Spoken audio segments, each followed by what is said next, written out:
down to business.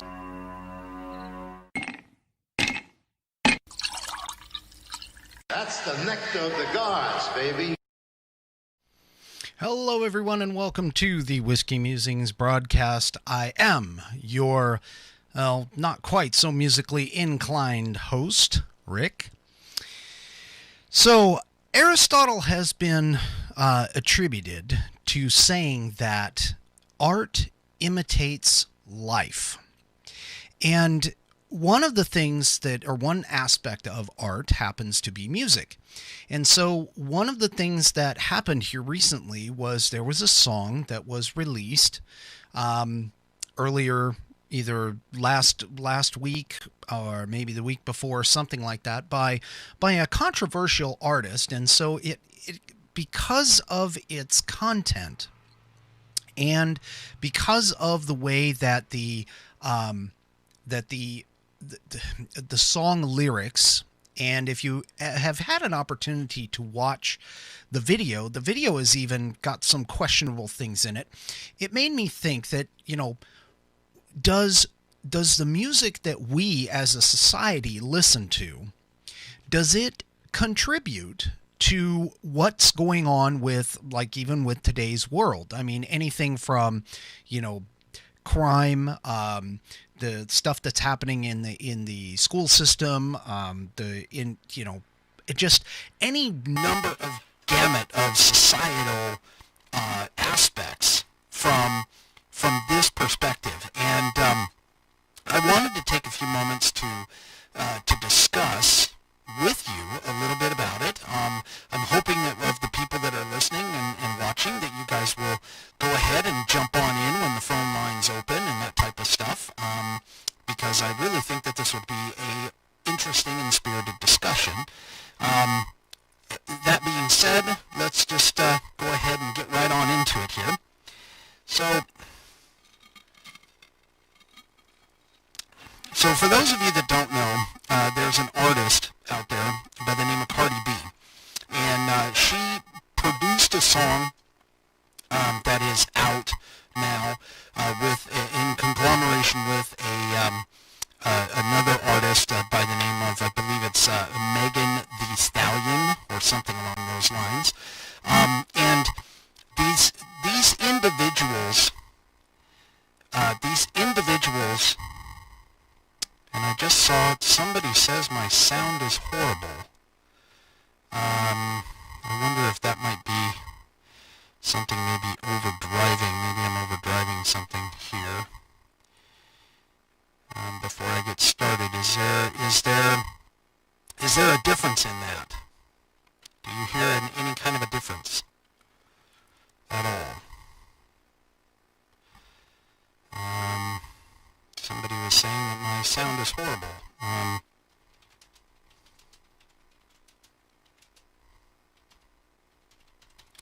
So anyway, let's see. So anyway, as I was saying, so one of the things that this particular artist, who I've been told actually isn't, it isn't really, this person isn't exactly not known for doing things like this. And anyway, no, nothing yet. No response yet. Okay. So anyway, the artist who put this together, Cardi B, is definitely, she's known for kind of breaking the envelope, shall we say, from that standpoint. Okay, my person is saying it's being described as gravelly. Gravelly. Does anybody else hear like a gravelly? Anybody else out there maybe who's watching? How's my audio sounding? And I'm getting a report back that it sounds gravelly. Like maybe it's not. I don't know. I'm not quite sure. I'm not hearing anything else I'm not hearing anything on my end, so I'm not quite sure if that's something. Let me try doing something there. Anyway, okay, well, I'll keep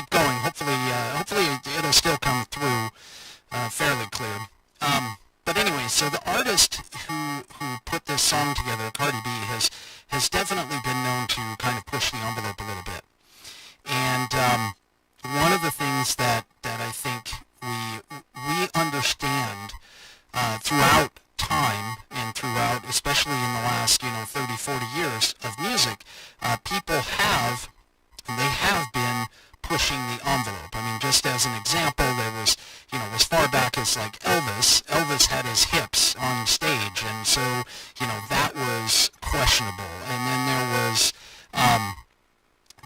is things like, I don't know, some of the song lyrics that Bob Dylan wrote. There was some questionable lyrics there in terms of discussing things like, possible drug use, and the Doors were a big issue at the time. And then there's bands like Van Halen, who produced and created the album that they titled For Unlawful Carnal Knowledge, which basically spells out the word, F-U-C-K. There's Steven Tyler from Aerosmith, who couched a lot of descriptions as far as like the subject of matter of the song had to deal with sex and that kind of thing. So there are definitely artists that are out there that push the envelope, that tend to bring these things on.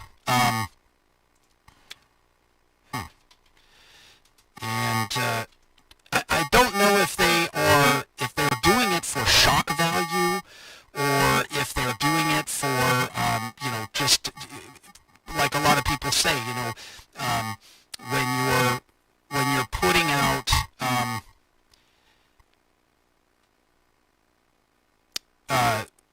so when you're putting out songs and things like that, when you're casting yourself out into the crowds, the question becomes, any kind of publicity is good publicity, and there's some of that as well along those lines. And so one of the things that I wanted to kind of discuss, especially because of the release of this particular song, and I kind of let it be known in my Twitter and Facebook pages and that kind of stuff. I kind of let it be known there that it essentially is a song that I think pushes the envelope a little bit more than normal. And it made me kind of question if songs like this are becoming popular, and there's always been that challenge. There's always been that recklessness in the artist world sometimes with regards to art. And understand, I'm not trying to say that an artist doesn't have the capability to be able to do this. Artistry and being able to put out art songs and things like that, we have to at least give them the opportunity to be able to produce things like this. But unfortunately, if many of these things come out, it tends to become a little bit more of a reflection on our society, I think, and especially the people who create it, who then end up making it, the consumers who end up making it popular, are the ones that I think are the biggest challenge with that, is that they are producing these things and they're creating these things, they're putting it out there, and the consumers are making it popular. And that's really where I want the reflection to actually be. It is paying attention to the type of music that's being put out, but not the fact of the type of music, because there's always going to be that, but the fact that it's become popular, become mainstream, that it becomes a reflection upon who we are in a society based on the type of things that we not only allow to be, prevalent within our society, but also those who, those types of things that we look at that are questionable at best when it comes to comparing things like societal values. And again, just because an artist puts it out there's a lot of artists that will go with like shock value and things like that. I mean, not that he's necessarily an artist, but Howard Stern's popularity when he became, a mainstream person within the public, had to deal with his shock value, and I think that a lot of people who like to and tend to get attracted to that kind of a thing, those types of people tend to, look at the more shocking it is, the more it can be of intrinsic value to them. It makes them feel a little bit more, a little bit more powerful, maybe a little bit more, just because it's shocking. It's because it's taboo. It gets exciting, that kind of thing. The song that was created, and like I let people know on Facebook and on Twitter, was the song WAP, which it stands, if you listen to the song, stands for wet ass, and then the female genitalia word that starts with a P. So because of just by the title itself, and its meaning, you can already get an idea of what this song is actually about. And the lyrics, when you start listening to the lyrics, it describes several things of a sexual nature. And so, just by its very self, just the song lyrics themselves, and what the artist puts in and represents, it makes me wonder, whether or not, first of all, if it becomes mainstream, is that kind of a reflection as to where we're headed and where we're going to go as a society. And so, again, keeping in mind that there are plenty of other things out there, plenty of other songs that have skirted the envelope, plenty of other artists that have skirted the envelope. For an example, Ice-T and his crew produced a song that was, let's get butt naked and, of course, the F word. That was pretty popular, and they described a lot of, how saying the bad language and people want to hear it and those kinds of things. And then you look at rap as an example. You look at especially some of the hardcore gangster rap, how they glorify the street life and they glorify things that we normally wouldn't. Sound is still bad on Facebook and YouTube. Okay, so I'm going to pause for just a second. I'm going to see if I can get this sound. I'm going to play a sound bite. Let's see if this sound bite comes through. Or I'm just going to play this sound. You tell me if this sound, and this is going to be somebody talking, you tell me if this is actually coming through clear. If it's my microphone or if it's just sound in general. Please check your mailbox. A new message has arrived. Okay, so that was the sound.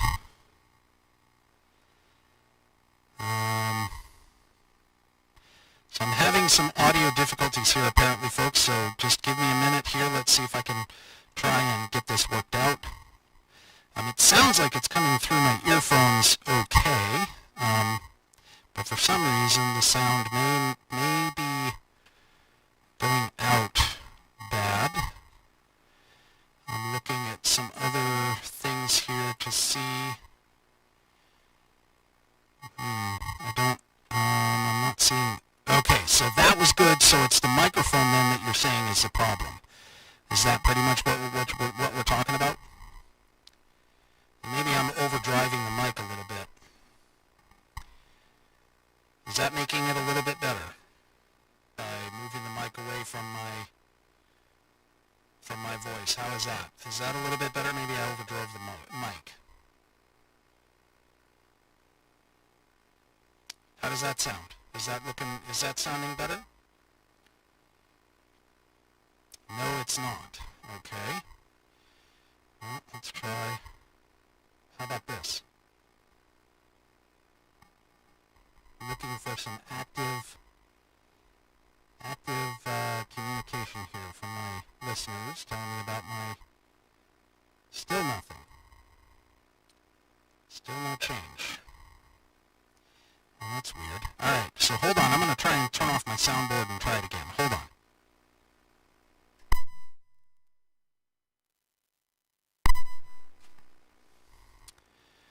Okay, how about that? Does that clear it up a little bit? How's that? This kind of stinks. I'm sorry.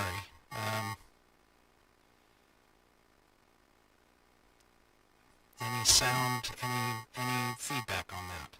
Still no difference. Okay. So hold on. I've got one more thing to do. Hang on just a second.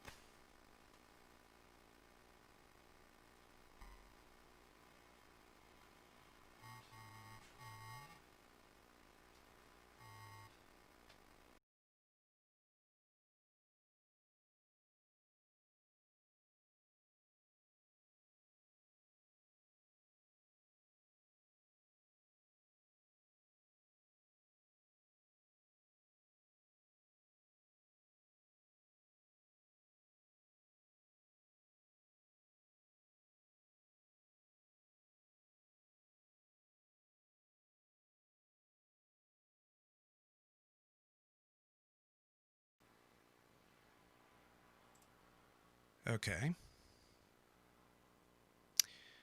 So that took it. Yeah, I know there was no sound at all. Sorry, I shut off my my sound. How is that better? Is that any better?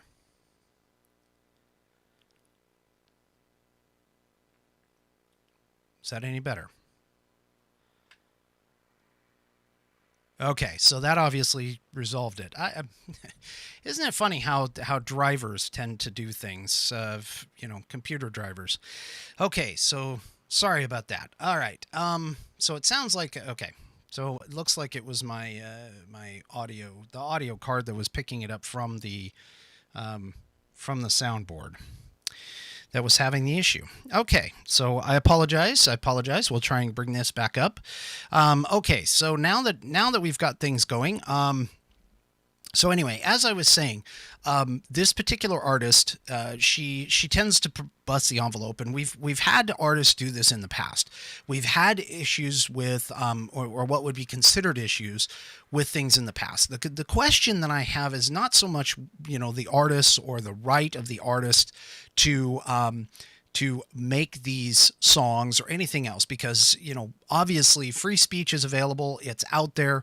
We need to embrace it, no matter what, whether we agree, whether we don't agree, we do need to embrace it, because otherwise there isn't a free exchange of ideas, or things that allow us to do things with, free exchange of ideas, free exchange of thoughts, being able to learn and understand things a little better from us. So we have to be able to embrace the ability of these artists to create these things.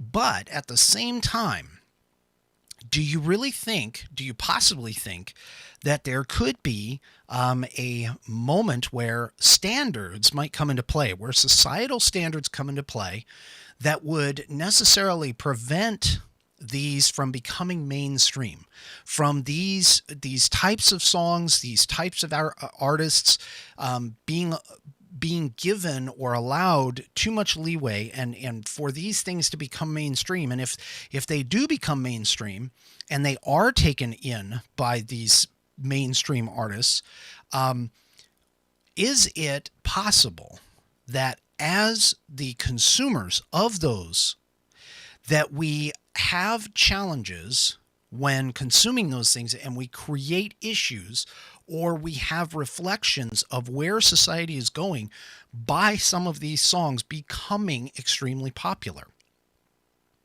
And we've had some challenges, I think, in the past, and I've got the number up on the screen, so please feel free, call in. Let's get this discussion going if you have a thought or whatever. 360-309-0997. But basically, from my perspective, I mean, there was a challenge with things like video games, and when video games were coming out, a lot of people started to blame video games for some of the changes in our society, and there's a whole big discussion topic on that we could go through. I can tell you that from my perspective. There are some video games that unfortunately I just don't agree with. Grand Theft Auto is an example. But as far as the right of the manufacturer to be able to create this game, or the game provider, I do believe that they do have the right to create it. But at the same time, consumers have the right to determine whether or not this is something that they want to have continue, in terms of support of things like the games and the music and that type of thing. I mean, there were a lot of songs that came out while I was growing up in the 80s that realistically were questionable at best. I mean, you had rock anthems that were coming out, and they were making things edgy, and there was things like, I don't know, Quiet Riot could put up the song title, Come On Feel the Noise, but the word come was actually spelled in the sexual way, not in the standard way. And so there's always been this adaptation of music. And I think sometimes these people do it for shock value, and they do it to get people riled up, and to garner attention, whether it's negative or realistically positive. They do this for a specific reason, and I'm just looking at it and saying, we as consumers, we actually do have the choice to decide whether or not we're going to allow some of these things to be acceptable and be mainstream. And this particular song, I personally think it does kind of stretch the envelope a little bit. I think that it's something that I am a little sad at, because there's a lot of people out there who have been like, oh, well, this is just, this is like a anthem of feminine power. And I'm sitting here in the back of my mind and I'm thinking, okay, well, if it's the anthem of feminine power and all you're doing is you're talking about sex, maybe I'm missing the point here. But I would tend to think that wouldn't necessarily be something that would be attributed to feminine power. And if you watch the video, and this is the other thing that happened, VH1, MTV started the whole thing, but MTV and VH1, they actually started the whole video craze, to where now not only could the artist be able to try and get you through the music, through the audio, you also had these directors who put together music videos, and so the music video could show you imagery that ideally would be indicative of what the song actually meant. At least I would certainly hope that it would. And if you watch the imagery of this particular song, the WAP by Cardi B, there's a lot of sexual innuendo. There's even one of the costumes that's worn by one of the singers. It actually has her chest cut out of the costume, and she's got pasties on to prevent it from becoming a pornographic kind of a setup. And if you think of the outrage that happened with Janet Jackson at the Super Bowl, and you can just imagine, that's kind of what I sort of expect, I guess, in a way. But apparently it's outside of certain circles, this is probably more and more acceptable, and people would think, hey, this is great. This person is doing this thing and this is awesome. And I'm not quite sure I'm on that boat. I just don't think that that's really the way to go. And I know there's artists out there, Eminem, as a rapper, pretty much any, I mean, Snoop Dogg, any of the rapper culture, if you listen to the lyrics, they do tend to break the envelope when it comes to things like, bad language and that type of thing.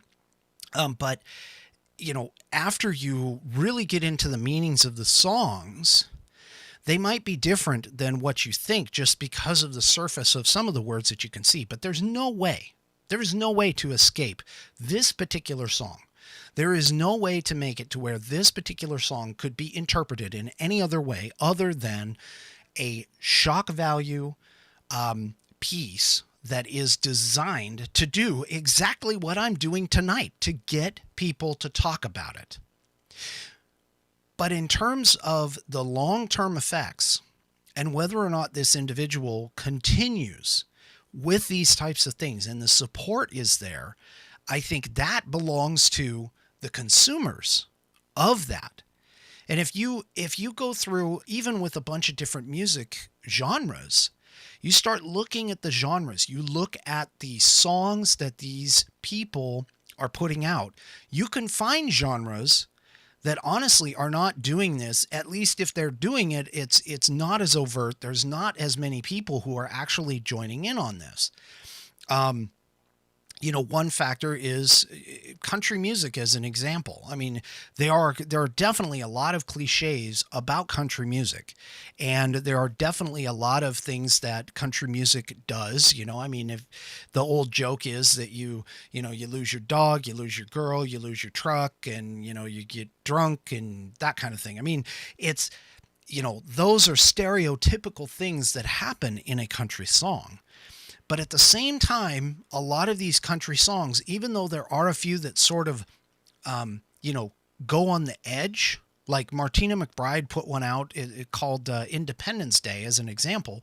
And she was talking about spousal abuse, and the song actually goes through a story of spousal abuse and then the spouse getting back at the abuser. And essentially, if I remember correctly, it blows up the house. There's another one by Reba McEntire and Kelly Clarkson that kind of go through the same thing. So there are some that are out there that are talking about subjects that would be considered taboo within our society, or something that we definitely don't want to talk about or bring to the forefront. But at the same time, they're doing it in such a way that it's not as overt. It's not as in your face kind of a situation. And I think that's where the artists that do that in a tasteful fashion will go a lot longer way than someone who basically flaunts it and throws it in your face. And, the lyrics obviously are very, very explicit in certain cases. And so, the release of this song really makes me wonder if its popularity is so high, or that it becomes really popular, that whether or not this is something that we as a society, is this a reflection on our society? And as society talks about it, is it a reflection that we need to be able to have? Or do we want to change that? Do we want to change that value, at least here in America? So that's the question that I have. So let me whoops, I just want to do this. There we go. Oh, that's not scrolling right. Ah, goodness. Okay. Well, I apologize for that. I was actually going to try and put the chat up on the screen, but I don't have that set up correct. I'm just having all kinds of technical issues. So one of my listeners here is saying that it's in the chat. It's hard to find any genre that doesn't have its share of shock performers because sex sells. And it's not just sex. I mean, sex is one aspect, but there's also, drugs. There's, the whole like bitches and hoes and stuff like that you hear. And I mean, one of the more famous ones that I can think of, only because of the fact that it was so prevalent. And I did kind of a mockery of it at one point dealing with my cat. But the song by oh gosh, I can't think of his name, but anyway, it's I like big butts, that one. that one was it was a funny take on it, but it didn't like overtly break the envelope because the lyrics were such that it was more acceptable. It's sort of like going to a comedian who doesn't outright, talk about he talks about subjects that are he or she talks about subjects that are taboo, but doesn't quite break the envelope in terms of maybe language or that type of thing. So I think that there's artists out there that definitely push the envelope, that definitely push to try and get that shock value, that try to get the negative responses, because that just again publishing, it's one of those things where the more that you have, the more attraction that you have, positive or negative, it's going to sell.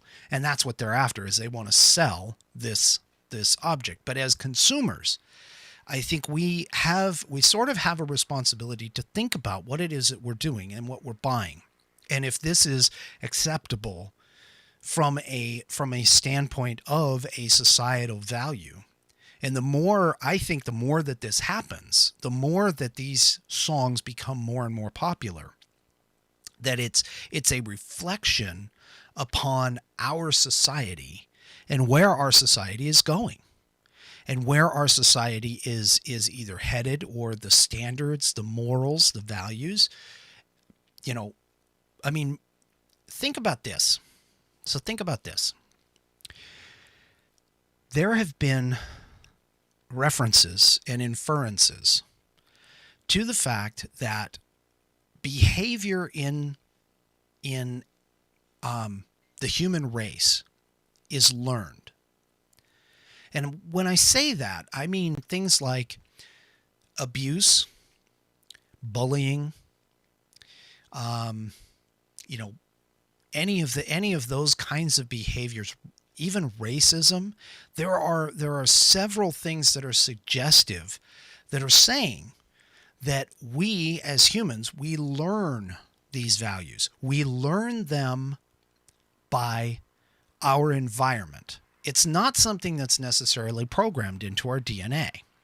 Now, you can argue that all you want, but the fact is that there has to be at least some level.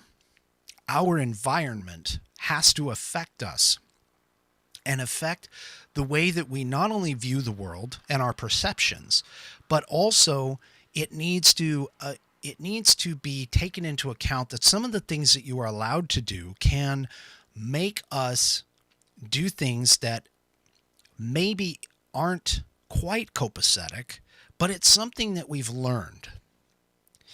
So if that is truly the case, then logically you would think that music and movies and video games and things that you do with your with what you're doing in society today is a learned response, and that learned response now carries over into life. If that is the truth. And there's been evidence that has been shown that we as humans are not born, let's just take racism for an example. That babies, it's shown that babies, they don't grow up racist. They don't even understand really the difference, honestly, between someone with different skin. They might find it fascinating, but they don't grow up with that prejudice. So if you use that as an example, then it stands to reason that if racism is a learned response, if the abuse is a learned response or a reaction to something that has affected you, then it stands to reason that things like music, especially if you're listening to it all the time, that type of music or that style of music all the time, that it would be potentially an issue, because it would be something that you have learned. And I do the same thing with like language. Language itself, being able to speak, is not something that you learn or that you're born with, that you just automatically all of a sudden start talking. You have to learn how to be able to form the words and form the language.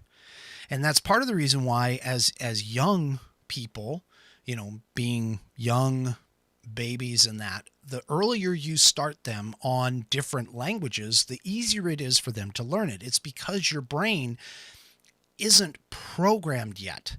It's kind of like a clean slate.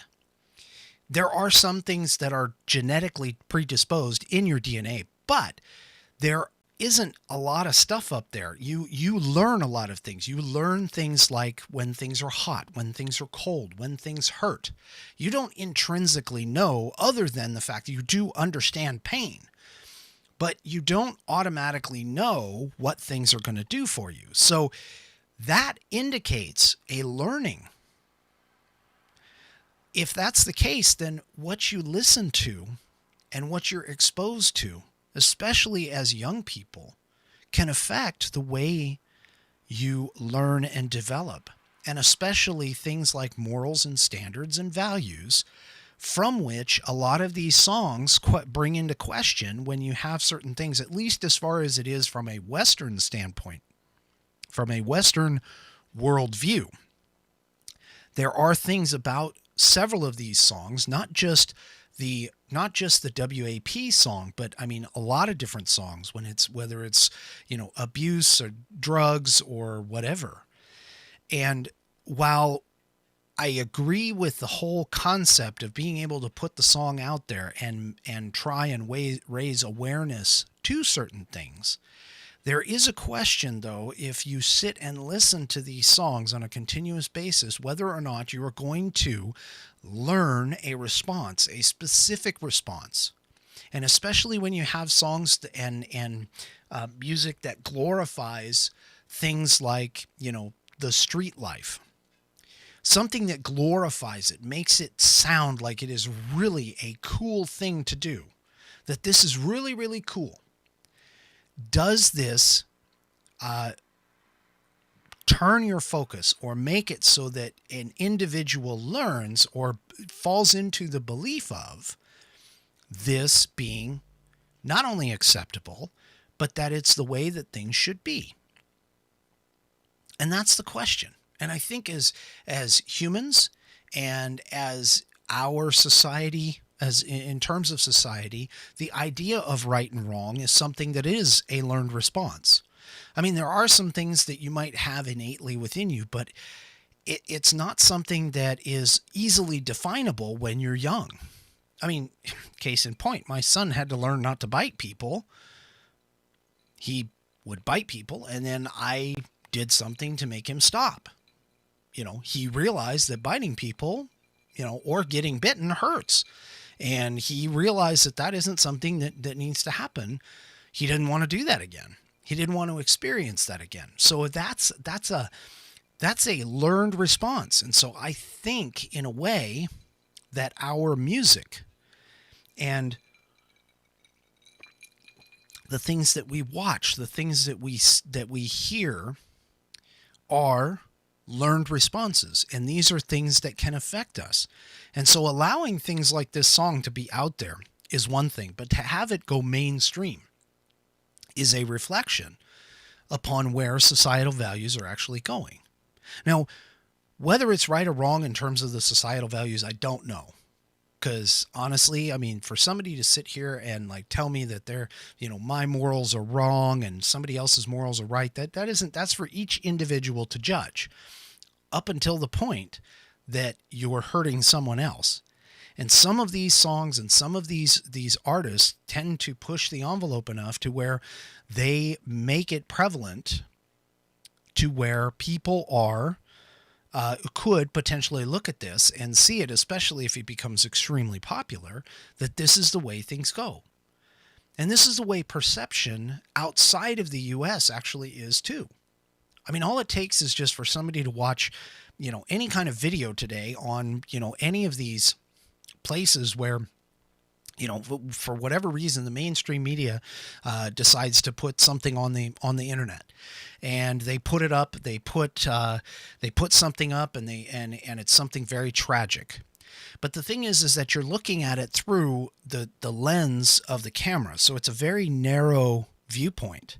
And so if you're looking at it from the standpoint of, okay, this is a representative sample of our environment or of our society here, then that would make people think that, oh my gosh, this is a problem.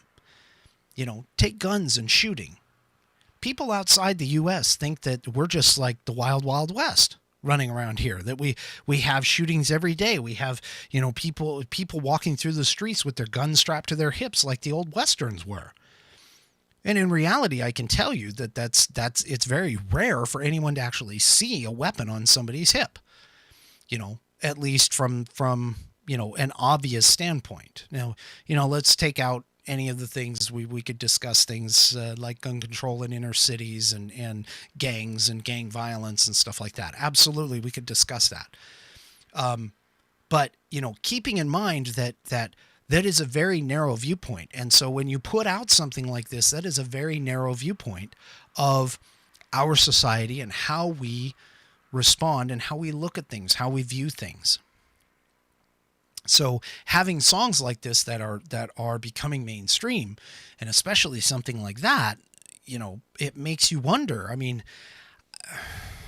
if you haven't seen it, I'm not going to tell you to go see it. I'm not going to tell you to watch it, because some people are not going to be able to look at it and really and truly digest it and understand what is going on. But I can tell you this, that I look at it and from the aspect of, seeing not only the lyrics but also the actions on the video, because I consumed it at the same time.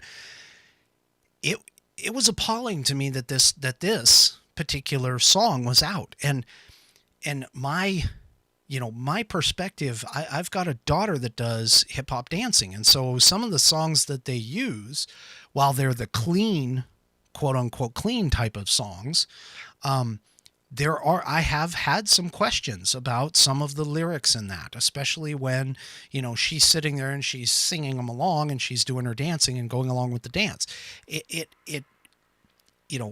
Now that might be just me as a father coming out, and I'm just like, hey, I want to protect my kid, and I know you can't do that. I understand you can't do that. However, that doesn't mean that something like this, I mean, I could seriously see, because the song itself, has that type of beat and those lyrics, not necessarily the lyrics, but the music itself. It could be a very upbeat hip hop dance, and I could see somebody going ahead and taking it and putting it to words. Not saying that our instructors would do that, or the instructors of the dance academy would, but still, it's one of those things where it is a concern to me to have that available for public consumption. And that's the other thing. I mean, I went to YouTube to look at this. There wasn't even any kind of a warning that this was going to have any kind of imagery or anything like that. And I'm not talking about censorship, but even like Facebook will have warnings sometimes to say, hey, this video is not appropriate. Are you sure you want to see it? And so maybe that's something that would happen here. But in terms of this particular music video, it calls into question. And it made me think of, like, throughout my entire history and all of the things that I have seen, and some of the songs that I even liked. I mean, I liked a lot of some of the songs that I didn't really quite fully understand what was being said, but because sometimes I have a hard time picking out the lyrics. But the fact of the matter is that, this is something that has occurred consistently over and over and over again. And I'm not proposing that there's any kind of a solution here, other than I would say just be aware of what is happening, what you are seeing, what you are consuming as an individual. And you have to decide within your own mind and your own life as to whether or not what you are doing and what you are seeing and what you are listening to is something that you actually want to aspire to. Is this something that you really and truly want to listen to? Or does it not fit with your values and your thoughts and your morals, your standards, whatever you want to call it? And if it isn't, then do yourself a favor and just don't patronize it. Don't necessarily get involved with it. Don't buy it. Don't advocate it. None of it, because that's the only way, I think, in terms of group, in terms of a on a grander scale, that we're going to be able to set the tone for whatever our society actually has to be. And what we consider acceptable will be based off of what we consume and what becomes popular. I mean, we don't have to go and like boycott or whatever. It just, other than a boycott up with your own money and dollars, realistically, to where you're not supporting things like this. If you feel strongly enough about it, that's probably the way to go. But hey, you know what? If that appeals to you and that kind of stuff appeals to you and that sort of stuff, I mean, the market's available. I mean, realistically, it's no different than porn. There's people who get into porn and actually watch porn, but I mean, that you could say all kinds of things about porn, but the fact of the matter is that just because I don't like it doesn't necessarily mean somebody else isn't going to. So for me to judge on someone else, that's a problem. I shouldn't judge on that. And we could bring in all kinds of religious arguments and everything else, but the fact of the matter is that, you know, we need to understand in terms of a general sense that if we're going to allow these types of things to purvey our society, that is going to be a reflection on what our society actually looks like, whether it's a denigration of our society or whether it's a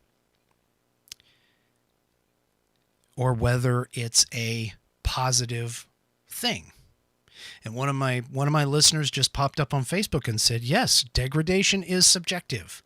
And I agree. If you don't like it, don't consume it. And that's true.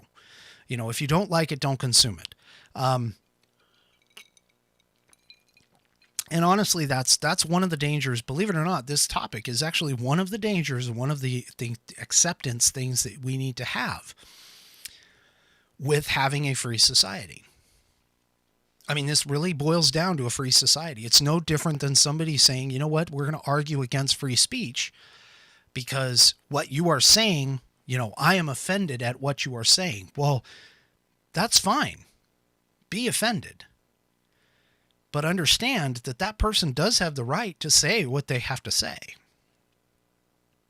It's unfortunate. It's kind of a double-edged sword, but that's basically what we're looking at here in terms of the music. And I've always said this too. I mean, and I've said this on multiple occasions. If you don't like what a product is being put out there, if you don't like somebody's viewpoint, if you don't like, you know, it could be anything. Doesn't matter what it is. Just don't patronize them. I mean, that's the simple answer, is just don't patronize. And eventually, when enough people don't patronize it, eventually that kind of activity will disappear and it will stop.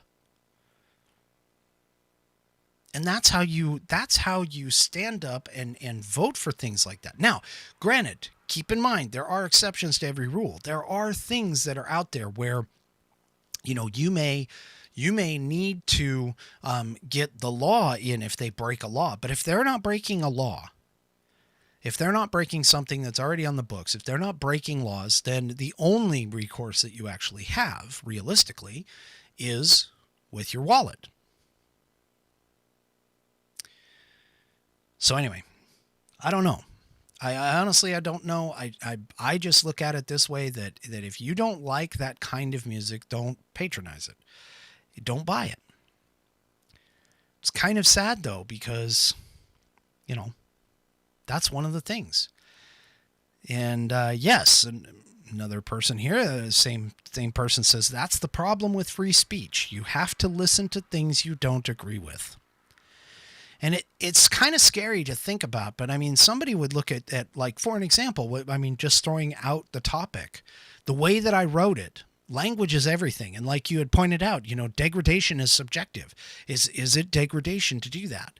And so, you know, I actually phrased it that way, believe it or not. I phrased it that way on purpose because I wanted people to actually engage But you need to understand that it's a two-edged sword.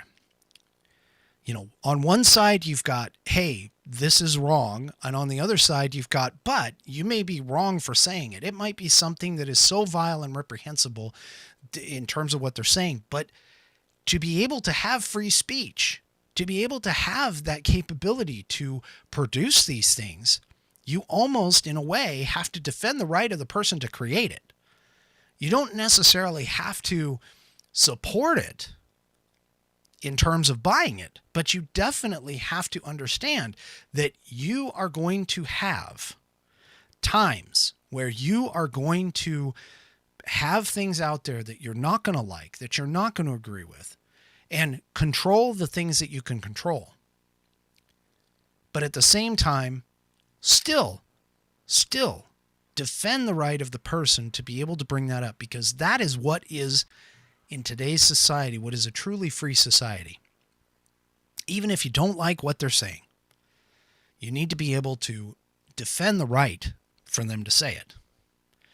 And so that's kind of what I'm looking at today with this song. I don't like it. I'm certainly not going to buy it. I've only watched it once. I don't ever want to watch it again. But the right of that artist to create that, the right of the producers to create those videos, to put that out on the internet, the only way to get rid of that kind of a thing, or to show that it's a societal problem, is to just not support it. Don't make it to where it gives them an advantage by the money that's being bought or being made by this particular item. And eventually, may not happen today, may not happen tomorrow, but eventually they won't make it anymore because it won't be worth it. And that's how you handle stuff like that. But at the same time, somebody wants to make it, that's their right. And that's the advantage of a free society. That's what we've got going on here. It's what I hope we still have, is a free society. And it's a quagmire. It is a complete quagmire, folks. Complete quagmire. If you are not able to release that, the understanding that you may have to look at things or see things or hear things that are objectionable to you, but yet you need to understand that the right of the people who are doing those things or saying those things, they have the right to do it. And again, there are exceptions. Do not get me wrong on that. But the fact of the matter is that in order to defend the rights of the person, to defend the right that we have to be able to say and do the things that we do, we have to understand that there are times where things like this are going to present themselves. And it may be objectionable to you, but it might not be to somebody else. Pretty much that's kind of my final thought. I mean, that was my discussion. I see I've been talking to you folks for an hour. Oh my gosh. Time flies when you're having fun, I guess. So anyway, do me a favor. If you like the broadcast, if you like the message that I'm giving, please subscribe on YouTube. Go to my YouTube channel, Whiskey Musings. It is on YouTube. I have some people that are listening or that are watching right now. I apologize for the audio earlier. Apparently my audio card, the driver was incorrect. I had to restart that card and get things going. But which is interesting. And I'm going to probably have to kind of dig into that. But follow my YouTube page, or follow my YouTube channel. Sorry. Check out my Facebook page. I guess we'll see you next time. Right here on the Whiskey Musings broadcast. Have a good night.